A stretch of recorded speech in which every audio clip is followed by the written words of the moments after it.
Inggih, maka kuhidupkan manusia, kemudian kami matikan, kemudian kami hidupkan, dan kemudian kami matikan lagi. Kemudian kukembalikan kepadaku. Kira-kira ayatnya seperti itu.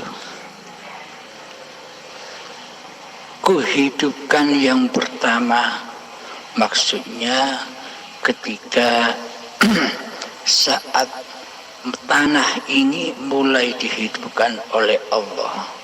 Tanah dihidupkan, disuapi, dimakani, diminumi oleh hidup oleh Allah, sehingga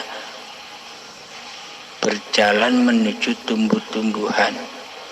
Dari tumbuh-tumbuhan disuapi lagi, diminumi lagi oleh hidup oleh Allah, hingga berkembang menumbuhkan buah-buahan, sayuran dan padi. Setelah disuapi lagi, diminum lagi oleh Allah, diperjalankan lagi, dimakan hidup yang ada di kedua orang tua kita, sehingga dipilah-pilah saripatinya sehingga menjadi sperma dan sel telur. Kemudian disuapi lagi, dimakan minumi lagi oleh Allah, dijaga, dibimbing sehingga menjadi gumpalan darah. Setelah itu dibimbing lagi, disuapi, dimakani, dijaga oleh Allah sampai hingga menjadi gumpalan daging. Di saat menjadi gumpalan daging itulah ditegaskan lagi oleh Allah, kutiupkan rohku. Maksudnya ditegaskan lagi bahwa hidup yang ada pada badan-badan ini adalah hidupku. Hidup yang sama saat ketika jadi tanah sampai menjadi gumpalan daging. Setelah itu disuapi lagi, dimakan minumi lagi, dijaga, dibimbing oleh Allah lagi menjadi janin. Kemudian setelah janin menjadi bayi yang suci. Kullu mauludin yuladu 'alal fitrah. Seluruh kelahiran di dunia ini, kelahiran bayi dalam keadaan fitrah, suci, bersih. Suci, bersih, fitrah. Siapakah yang bersifat suci? Kenapa Allah sebutkan tiap-tiap bayi itu suci? Karena bayi itu suci dari kemanusiaannya. Karena saat itu kita belum lahir, kita belum didatangkan sebagai tamu di dalam badan dan hidup ini. Maka dari itu disebut suci karena yang ada di situ adalah Zat yang Maha Suci. Dari tanah sampai menjadi bayi inilah yang dimaksud kuhidupkan manusia, yakni uripe Allah dewe yang berperan. Lah ketika detik-detik akil balik tiba, ketika kita saat dilahirkan, didatangkan sebagai tamu Allah di dalam hidup dan badan ini, mulailah datang kematian, yakni kiamat kubro, kiamat sugro, kiamat kecil,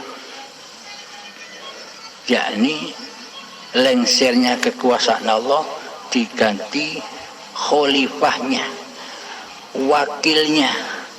Manusia diutus sebagai khalifah, yang mana khalifah itu diutus mengabdi saja di dalam Masjidil Haram dan Baitullah. Loh, kok malah wakil Allah ini kok menjadi Allah?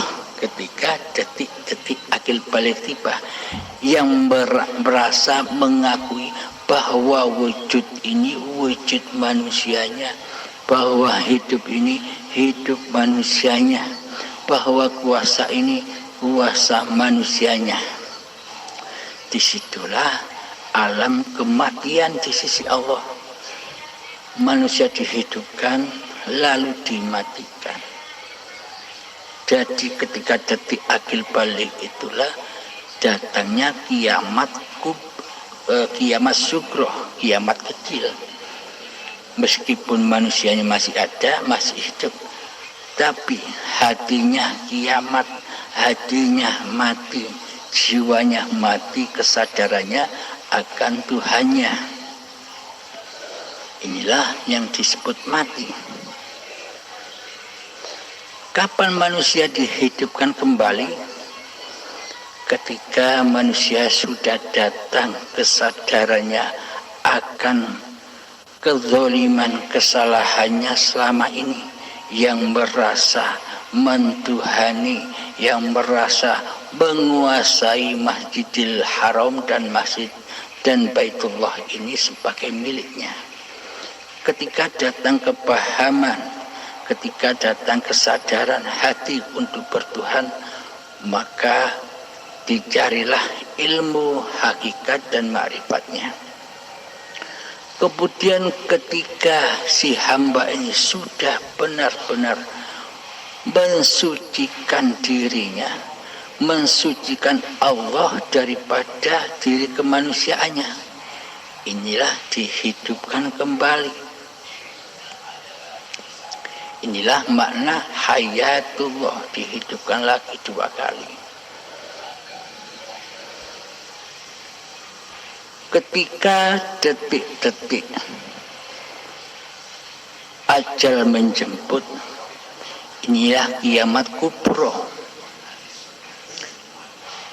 yang mana sudah lengser, sudah hancur lebur keakuan dirinya, kekuasaan diri manusianya, kewujudan diri manusianya sudah lebur, dimatikan lagi, kemudian dikembalikan kepada inna lillahi wa inna ilaihi raji'un, kembali suci lagi kepada asal usulnya.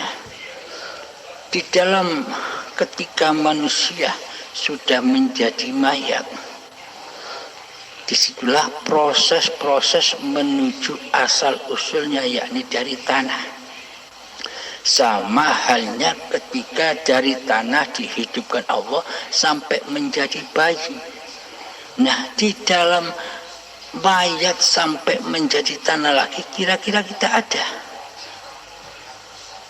Sedangkan ketika saat jadi tanah sampai menjadi bayi, kita tidak ada. Kita tidak merasakan apa-apa. Nah, jadi awal asal usul manusia, perjalanan manusia, sama awal dan akhirnya. Jadi ketika jadi tanah sampai jadi bayi, kan kita tidak ada di sana, tidak pernah menyaksikannya. Sama halnya ketika ajal menjemput, badan sudah proses menjadi tanah lagi. Ya kita sama juga ada di sana. Mana mungkin badan yang tak ada hidupnya bisa merasakan sakit, sengsara, sedih, gundah gulana. Adanya semua itu ketika manusia masih ada hidupnya, ketika manusia masih merasakan bahwa hidup ini hidup manusianya. Buktinya adanya neraka itu ketika bahan bakarnya masih ada, yakni berbahan bakar badan-badan manusia dan hati yang keras, yakni hati yang keras melebihi kerasnya batu. Itulah bahan bakarnya anar, anar api yang tak berasap. Jadi bayangan manusia dikiranya siksa kubur, siksa neraka itu seperti apa yang diangan-angankan manusia. siksaannya berupa siksaan yang di angan-angan manusia. Disetrika, punggungnya disetrika, dipotong-potong sendiri, lidahnya dipotong-potong sendiri. Bayangannya manusia sesuai dengan apa yang dituhankannya, yakni badan-badan ini kan selama ini seperti Tuhan, seolah-olah badan ini yang bisa bersyariat, seolah-olah badan ini yang bisa bekerja, seolah-olah badan ini yang bisa bertindak tanduk. Badan telah melupakan siapa di balik badan itu yang mensyariatkan badan. Nah, ketika badan ini masih tidak menyadari ada siapa di balik badan ini, maka pasti bayangannya siksaan-siksaan atau kenikmatan-kenikmatan surga itu diangan-angankan seperti nikmat dan sengsaranya badan. Karena manusia selama ini mentuhankan, memberhalakan badan. Akan tetapi surga dan neraka itu tidak ada yang tahu selain Allah. Maka dari itu ketika hambanya sudah tertidur lelap, maka yang menceritakan rahasia Allah ya Allah sendiri. Sedangkan surga di sisi manusia sama halnya yang diharap-harap manusia selama ini, sama halnya itu surganya Dajjal la'anatullah, yang isinya gemerlapnya dunia, keelokan dunia, di dalamnya rumah-rumah dari intan permata, dari emas, mobil mewah, bidadari yang cantik-cantik, makanan-makanan yang enak-enak, semuanya gambarannya hawa nafsu. Jadi bukan itu surga di sisi Allah, itu bukan itu sejatinya. Surga di sisi Allah itu adalah ya ayyuhan nafsul mutmainnah, wahai jiwa-jiwa yang tenang. Maksudnya wahai jiwa-jiwa yang tidur. Maksudnya wahai jiwa-jiwa yang sudah kembali kepada Tuhannya. Irji'i ila rabbiki radiyatan mardiyah. Kembalilah pulang kepada Tuhanmu dengan ridho, maka Allah meridhoimu. Fadkhuli fi ibadi, tertidur dan kembali. Saat itulah yang dinamakan mengabdi, menyembah.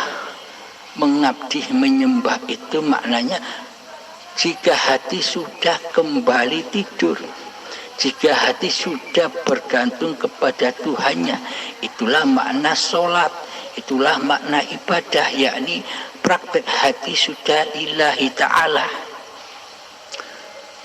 Wadkhuli fi ibadi, disitulah golongan-golongan hambaku yang mengabdi. Wadkhuli jannati, dan masuklah ke dalam surgaku. Nah, golongan yang hatinya sudah mutmainnah inilah yang dimaksud surga, yakni orang-orang yang sudah tidur itulah surga, orang-orang yang sudah mati itulah surga. Saat di dalam jasadnya ia sudah tidak merasa berkuasa di dalamnya, akhirnya hatinya tenang karena hidup dan badan ini bukan miliknya lagi. Begitu kira-kira. Semoga ini bisa bermanfaat untuk saya sendiri khususnya dan untuk kita semua. Mohon izin mau istirahat. Assalamualaikum warahmatullahi wabarakatuh.